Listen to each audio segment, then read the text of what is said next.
గత 17 నెలలుగా పాలన చేతగాక ప్రజలకిచ్చిన అడ్డగోలు హామీలను నెరవేర్చే దమ్ములేక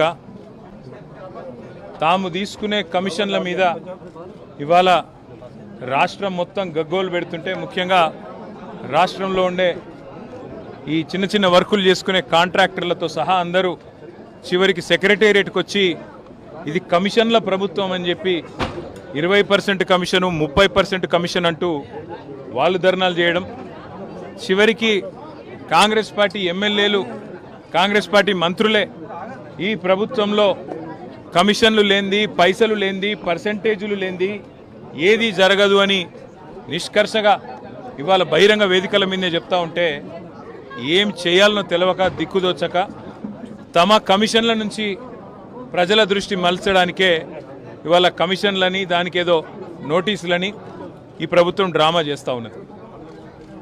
ప్రజాపాలన కాస్త ఈరోజు పర్సెంటేజ్ల పాలనగా మారిపోయింది. ఇది వాస్తవం.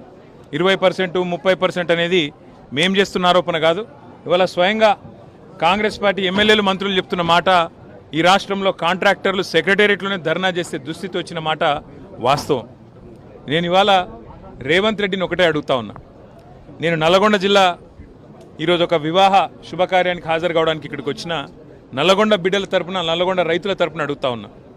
SLBC టనల్ కూలి 8 మంది చచ్చిపోయి 3 నెలలు అవుతా ఉంది. రేపటితో 3 నెలలు నిండుతుంది.